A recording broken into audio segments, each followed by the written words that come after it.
Coronavirus e scuola, come viene affrontato il problema del Covid negli istituti della comunità italiana in Slovenia e Croazia. L'industria del turismo in Grecia e in Puglia ha retto l'urto della pandemia da Covid-19. La mediazione europea disinnesca il conflitto tra Kosovo e Serbia sulla questione delle targhe automobilistiche. Nelle pagine di un libro il racconto autobiografico dell'affrancamento di una donna rom dalla violenza dei maschi. In Erzegovina, sulle pendici del monte Zinzar, branchi di migliaia di cavalli selvaggi sono diventati un'attrazione turistica.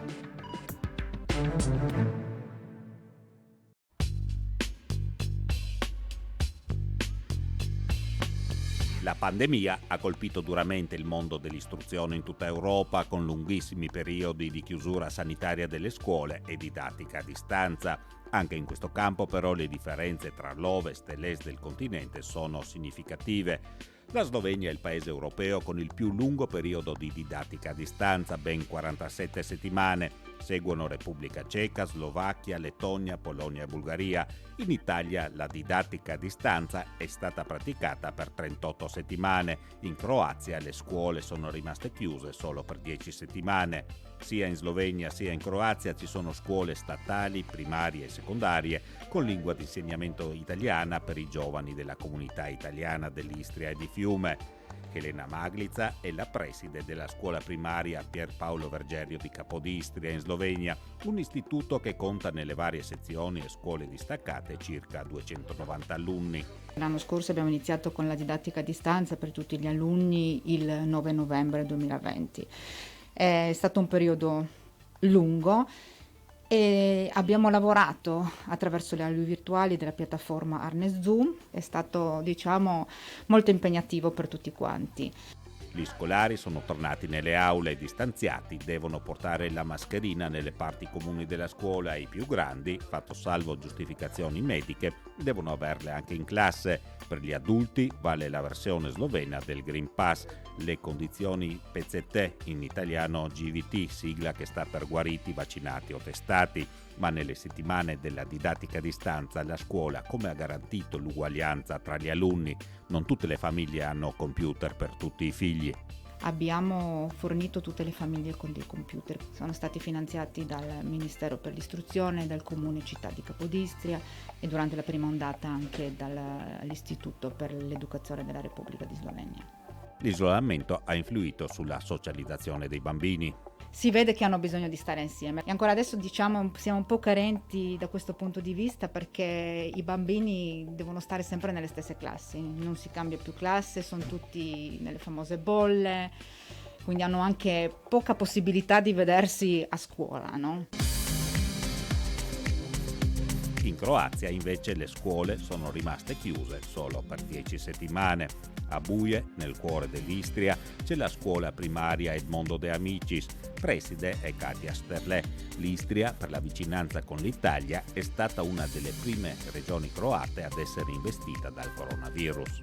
Siamo stati tra i primi che siamo passati al lavoro a distanza perché avevamo tanti casi, forse tra i primi casi in Istria sono stati proprio nel nostro territorio e alunni della nostra scuola. Il Ministero dell'Istruzione croato che regole impone agli alunni e quali a voi insegnanti?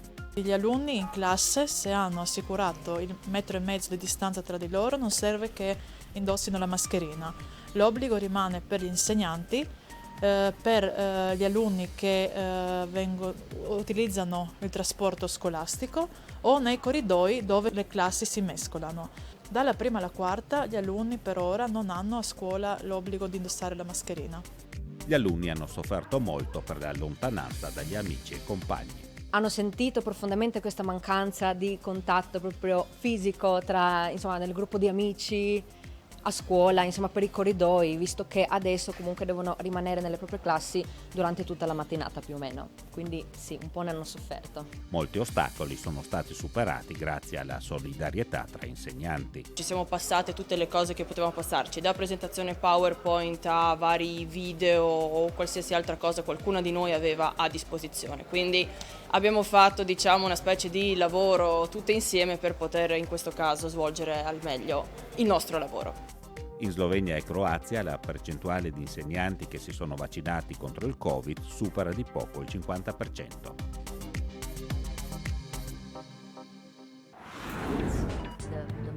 Maria Ressa e Dmitry Muratov sono i vincitori del Nobel per la pace 2021. Il premio ai due giornalisti, la filippina Ressa e il russo Muratov, sono stati assegnati per i loro sforzi per salvaguardare la libertà d'espressione.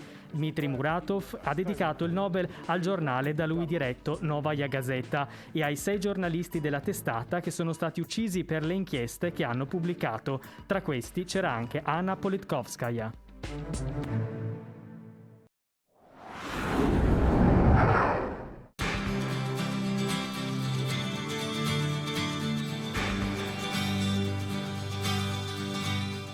La stagione turistica 2021 incorona Grecia e Puglia regine delle vacanze d'estate, titolo che resiste anche in questo periodo fuori stagione.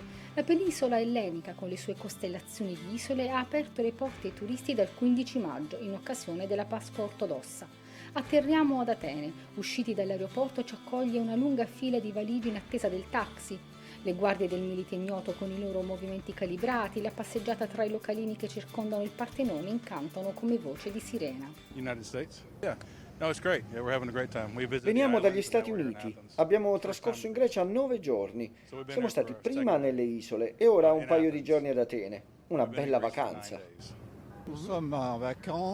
Ci piaceva l'idea di venire ad Atene, una vacanza fuori stagione di una settimana.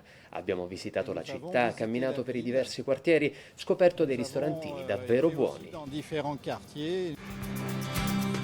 Atene è meta di passaggio per navigare verso la vera attrazione, le isole. Luglio e agosto hanno fatto registrare un picco di prenotazioni anche superiore al periodo prepandemico.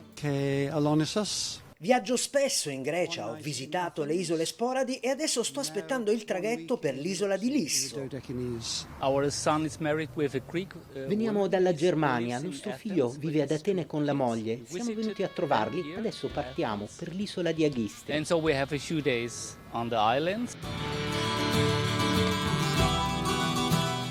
Tutto quello che vuoi è Grecia, recita la campagna di promozione, buon cibo, mare, escursioni, cultura, relax. Il nostro obiettivo era quello di raggiungere almeno la metà degli arrivi del 2019. Nei mesi di luglio e agosto l'abbiamo superato, arrivando al 61,5% di presenze. Rispetto al 2020 l'incremento è stato del 236%. Sempre nelle isole, per i prossimi mesi abbiamo un 65% di prenotazioni. C'è stato anche un aumento del numero dei voli, del 93%. Όμως είχαμε εξαιρετικά καλές επιδόσεις. Risultati a cui hanno contribuito anche i turisti italiani. L'interesse degli italiani per la Grecia è tale che in tutti gli anni e persino durante la pandemia e quindi anche nell'estate del 2021 l'Italia è rimasta al terzo posto tra i paesi di provenienza di turisti che sono arrivati in Grecia, mentre la Grecia sappiamo essere al secondo posto tra le destinazioni turistiche preferite dai nostri connazionali. Soddisfatti albergatori e ristoratori. Tanti italiani a mangiare al ristorante Visantino molto buono. È andata inaspettatamente molto bene, negli ultimi 2 mesi c'è stato un grande flusso turistico, sono contento di questa ripresa. Quest'anno rispetto al 2020 abbiamo registrato un incremento delle presenze del 29%. Sono soprattutto turisti americani, ma arrivano anche dalla Germania, Francia, ci sono turisti greci. Per i prossimi mesi le prenotazioni riguardano congressi e convegni, stiamo aspettando le conferme. Torniamo in Puglia. Dai primi dati questa è stata una stagione record anche rispetto all'anno prepandemico. A luglio si registra un più 5,3%, più 4,9% di presenze ad agosto rispetto al 2019. È evidente che il turismo domestico ha comandato, tenete conto che per quanto riguarda la Puglia, ovviamente il turismo pugliese ha rappresentato la prima, domanda di turismo, intorno al 25%, ma sostanzialmente confermando le presenze pugliesi del 2020 e del 2019. Sul turismo straniero invece perdono posizioni nell'anno 2021. La Russia, che era al 10° posto tra le nostre mete di riferimento, scala al 23° posto la Russia.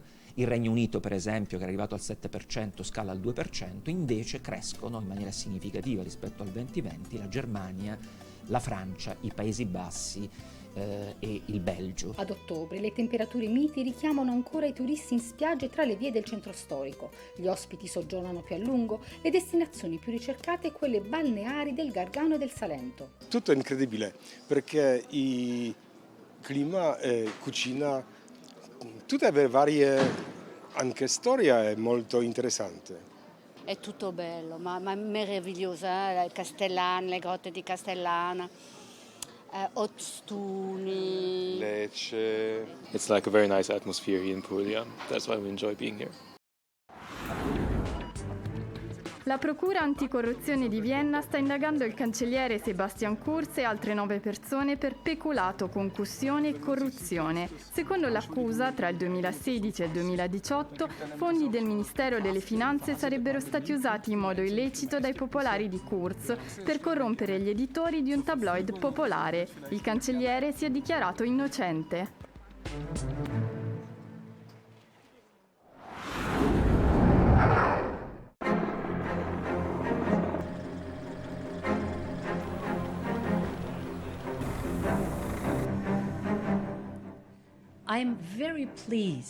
Circa le tensioni dei giorni scorsi tra Serbia e Kosovo, arrivano buone notizie da Bruxelles. Ho discusso con il presidente Vučić e primo ministro Kurti ed è molto positivo aver raggiunto un accordo per risolvere le tensioni del nord del Kosovo. Nel recente giro nei Balcani, la presidente della Commissione europea von der Leyen era ben cosciente di quanto le tappe in Kosovo e in Serbia sarebbero state più di una cortese visita istituzionale. Per settimane la cosiddetta guerra delle targhe ha riacceso le tensioni tra il governo di Belgrado, che non ha mai accettato né riconosciuto l'indipendenza della sua ex regione, e Pristina. Così come non la riconoscono i serbi che vivono nel nord del Kosovo.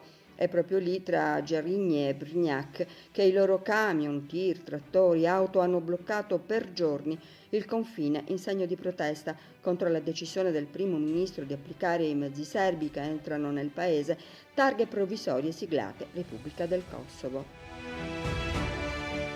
Una provocazione, secondo il presidente Vučić, che chiede alla comunità internazionale di indurre alla ragione gli irragionevoli e tutela per i serbi del Kosovo, paventando rivalse economiche e politiche. Un'esigenza di reciprocità invece per il primo ministro Kurti. Da 10 anni, ricorda, la Serbia non permette la circolazione di mezzi con targhe kosovare.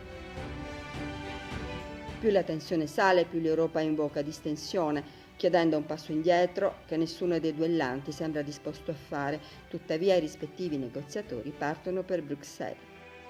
E mentre Belgrado invia mezzi blindati, i suoi caccia e elicotteri sorvolano costantemente la zona, le forze NATO di stanza in Kosovo pattugliano il confine. Più o meno nelle stesse ore un incendio distrugge il centro di registrazione dei veicoli di Zubin Putoku in Kosovo, doloso, accusano da Pristina, mentre 2 bombe a mano inesplose vengono lanciate contro quello di Zekan. Una situazione tesa che sfibra la popolazione locale. Napeto, nelagodno, neugodno. È tutto complicato, non va bene, disturba il normale ritmo della vita. Niente è più facile in questa regione.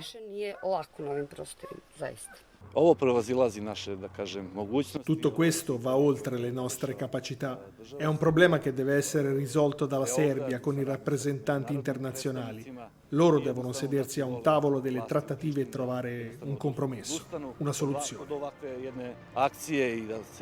La soluzione arriva mentre von der Leyen è nei Balcani. Un bollino adesivo con il simbolo statale del paese in cui si entra sarà apposto sulle auto.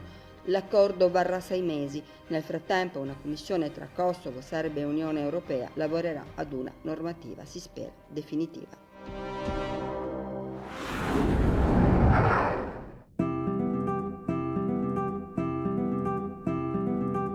Marianna, nome di fantasia, è una donna di etnia rom.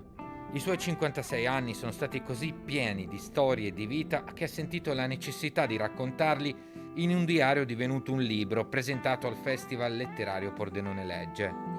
Spirito libero e sangue caldo di Ediciclo Editore narra il suo peregrinare per l'Europa e la fuga da una Bosnia dilaniata dalla guerra in Jugoslavia dei primi anni 90.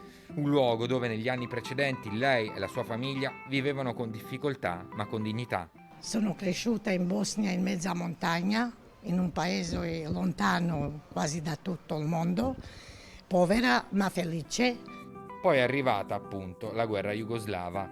Alcuni rom parteciparono al conflitto sacrificando anche la vita. Molti furono costretti a lasciare quelle terre che da tempo li avevano ospitati. Decine di migliaia di loro sono stati accolti in Italia, tra cui proprio Marianna che si è stabilita a Trieste. Ho lasciato la mia città, mio paese e anche mia casa che avevamo costruito proprio perché era cominciata la guerra. E siamo scappati qua con un mio figlio piccolo e mia figlia e siamo arrivati a Trieste. E grazie ai triestini che ci hanno ospitato e ci hanno aiutato in tutti i sensi. Il suo manoscritto è stato pubblicato per volontà dello scrittore triestino Luigi Nacci, che lo ha scoperto quasi per caso in una libreria della città. Quando me lo sono ritrovato in mano mi è sembrato un dono inaspettato, per cui l'ho letto e ho pensato subito che in qualche maniera il dato di autenticità e di potenza fossero inauditi, perché la storia di una donna che si confessa totalmente, il racconto in prima persona di una donna rom, come dire, finalmente, questa è la cosa importante, finalmente parla un rom, anzi una rom, ok? Non siamo più noi a parlare, a dire, a esprimere giudizi, a condannare, ad avere stereotipi. La vita di Marianna non è stata semplice, attorno a lei sono passati uomini violenti a partire dal padre che l'ha venduta a un suo cugino per 3 monete d'oro, un matrimonio forzato da cui è riuscita a fuggire dopo essere stata violentata. Poi è arrivato un figlio con un italiano che il nuovo marito, che avrebbe più tardi trovato in Bosnia, le avrebbe proibito di vedere. Quello stesso marito, anche lui violento, che alla fine Marianna ha deciso di abbandonare. Volevo lasciare un messaggio a tutte le donne, a tutte, non dipende chi è, in tutto l'universo, se si trovano in queste difficoltà come io, di lasciare tutto e di andarsene via con i figli e di trovare una strada giusta per loro e per le sue creature, perché il tempo non perdona.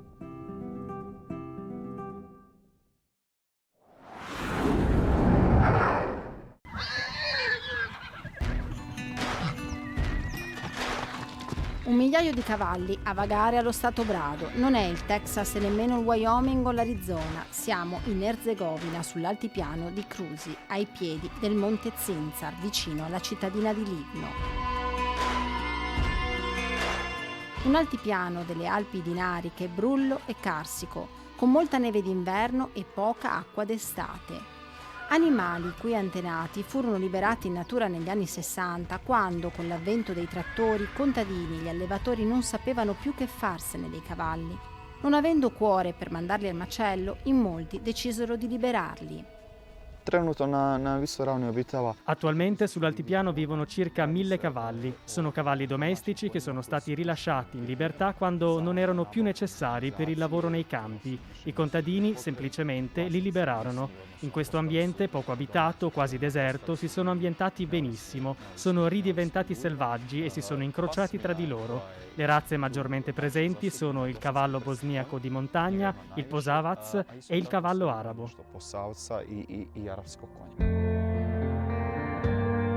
Marin Mamusa è un fotografo ed è stato uno dei primi a capire che i cavalli dell'altipiano potevano essere un'attrazione turistica.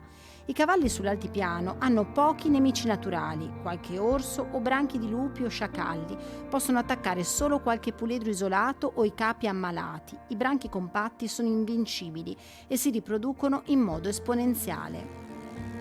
Questo crea danni ai pochi allevatori di mucche e pecore che ancora insistono con le loro attività ai piedi del Zinzar. Il pascolo è abbondante, a mancare è però l'acqua. Loro, i cavalli selvaggi, bevono l'acqua e poi non ne resta per i nostri animali. Se piove va bene, non ci sono problemi. Se non piove, mio Dio, non c'è niente che possiamo fare. Qual è la soluzione? O noi o loro. Un cavallo può scomparire, ma come si sono ormai messe le cose, credo che scompariremo prima noi allevatori. Succede sempre più spesso che intorno agli stagni le mucche vengono colpite dai cavalli. Abbiamo dovuto vendere un paio di capi perché erano stati feriti dai calci. Le mucche perdevano peso perché un cavallo le aveva fatto male.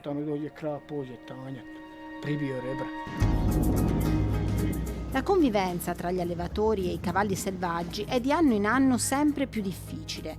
Il comune di Livno sta cercando finanziamenti per garantire l'acqua necessaria per la zootecnia. I cavalli sono sicuramente una risorsa per il turismo, d'altra parte sono però anche un problema per gli allevatori di bovini e ovini. Stiamo agendo per risolvere questo problema. Uno dei modi per trovare finanziamenti sarebbe la creazione di un parco naturale. Questo diventerebbe sicuramente una delle maggiori attrazioni turistiche del nostro paese. È necessario che a livello statale si decida di istituire un parco nazionale. Servirebbe per proteggere questo territorio e per goderne la bellezza, non solo da noi, ma dal mondo intero.